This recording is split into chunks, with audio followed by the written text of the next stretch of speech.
Pernah melihat Sai Baba, Bu? Belum? Baik, kita lihat sebentar.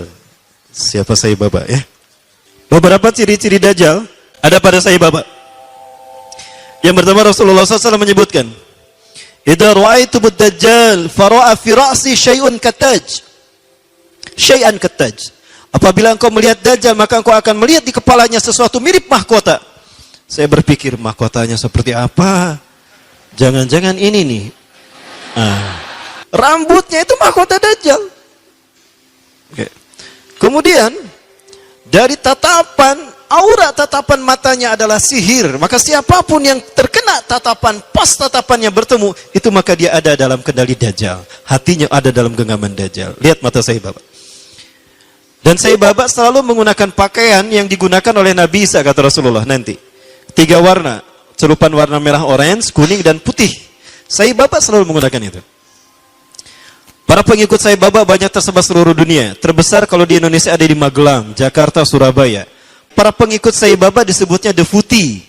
Pemimpin Deputi Indonesia, pengikut Sai Baba adalah pemimpinnya Anand Krishna. Pernah mendengar Anand Krishna ya? Masih hidup Anand Krishna? Anand Krishna ini adalah pemimpin pengikut Sai Baba. 20 ciri-ciri Dajjal ada pada Sai Baba. Ada seorang fotografer yang biasa memfoto Sai Baba. Setiap kali dicetak, nggak apa-apa, kalau ini kan cuma film, bukan aslinya. Nah, fotografernya ini setiap kali mencetak dari kamera film, dari roll kamera yang dijepretkan ke Sai Baba, selalu muncul wajah Yesus. Makanya berkata, wahai Sai, kenapa setiap kali saya mencetak foto saya, foto Anda di kamera saya ini, selalu wajah Yesus yang muncul? Coba lihat. Ketika diperlihatkan, oh, itu reinkarnasi saya yang terakhir, kata dia. Itu reinkarnasi yang terakhir. Dan sebentar lagi dia akan datang. Kapan? Ya, sekitar 8 tahun lagi. Ya, 8 tahun dia meninggal tahun berapa? Kemarin 2000 berapa? Bukan 8 ya. 18 apa 8? 18. Jadi 2024. Ada kemungkinan muncul di tahun 2024. Berapa tahun lagi? 6 tahun lagi. Sudah siap? Baik. Nah, kemudian ada pesawat di Venezuela ketika take off baru 2000 atau 3000 kakian itu terjadi turbulensi. Ya, pilotnya sudah pasrah saat itu. Kopilotnya keluar dan berkata, siapa di antara kalian yang menjadi pengikut Sai Baba? Ternyata pramugarinya, saya. Cepat berdoa untuk Sai Baba, minta kepadanya agar dia menolong kita.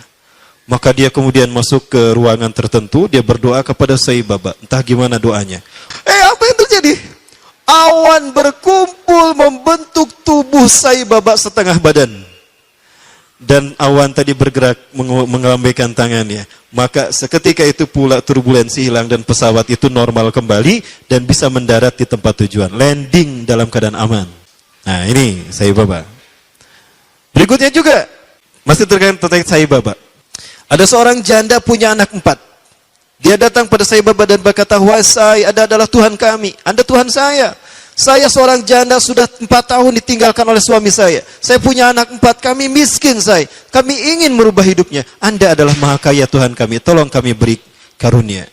Sai Baba hanya menggerakkan tangannya, maka emas keluar dari tangannya. Diberikan pada wanita janda tadi.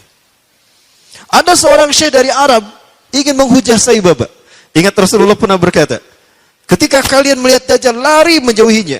Jangan kalian mendatanginya, karena sekuat apapun hujah kalian, jika kalian tidak yakin dengan keimanan kalian, kalian akan menjadi pengikutnya.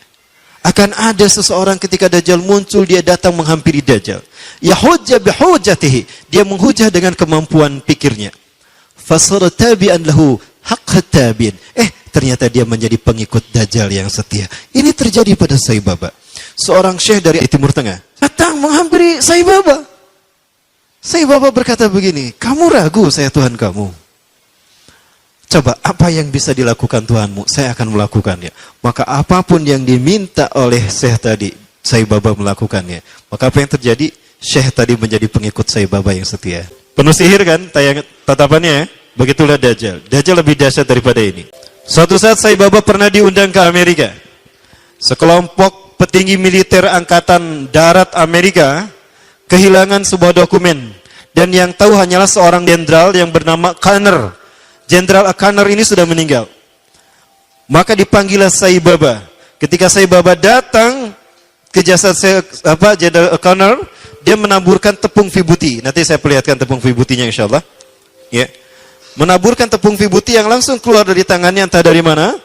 Maka dengan cara diusap, sebagaimana Nabi Isa AS membangunkan jasad yang sudah mati. Maka apa yang terjadi? Jenderal Kanner bangun. Maka ditanya, di mana arsip itu? Oh, arsipnya di sana. Dia pergi, diantar pakai mobil, dibukakan arsipnya. Ketemu arsipnya. Udah ketemu arsip nama, plak deh, mauti gitu. Itu jin yang masuk ke dalam tubuh Jenderal Kanner. Kalau Nabi Musa alaihissalam menghidupkan yang sudah meninggal dalam kisah sapi betina, Al-Baqarah itu nyata. Nyata betul-betul hidup. Di mana dipukul dengan sebagian dagingnya kan? Fadribuhu bi ba'diha. Pukul dengan sebagian dagingnya. Itu betul-betul hidup. Sama Nabi Musa ditanya, "Man qatalaka? Siapa yang membunuhmu?" Culang-cilang, mana yang ngebunuh saya? Oh, itu. Qatalani banu akhi, qatalani banu akhi. Udah gitu mati lagi. Ya, tuh anak-anak saudaraku, ponakanku yang membunuh saya. Udah gitu mati lagi. Nah, dia pernah melakukan apa yang semacam hal itu ya. Jenderal Kanner pun bangun. Kemudian ada hal yang menarik lagi terkait dengan Sai Baba. Saya coba perlihatkan tepung vibuti yang dia keluarkan. Yang dengannya dia menyembuhkan orang yang buta, membangunkan orang yang sudah mati. Tapi sekali lagi, ini biiznillah. Dengan izin Allah, Allah mengizinkan kepadanya untuk melakukan itu sebagai sebuah istidraj. Apa istidraj? Rangsangan. Ya. Apakah dia mau bertobat atau kembali kepada Allah Subhanahu wa taala? Saya coba perlihatkan tepung vibuti yang dia keluarkan. When Sai Baba removes his hand from the upturned pot, the vibhuti ash stops flowing. Seseorang berani menjual rumahnya, menjual mobilnya demi mendapatkan tepung vibuti walaupun hanya setitik saja.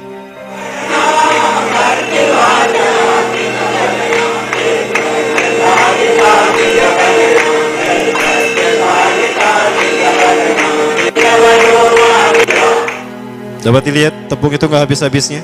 Inilah sihir dia. Nah ini dia ketika mengeluarkan emas. Itu tepung vibuti yang dia keluarkan. Ini ketika masih muda. Rasulullah SAW menyebutkan Samiri atau Dajjal itu dia mandul, tidak suka kepada lawan jenis, dan dia tidak menikah. Termasuk Sai Baba juga sama. Dia ngejomblo seumur hidup. Ya, dan dia sudah mati. Baik.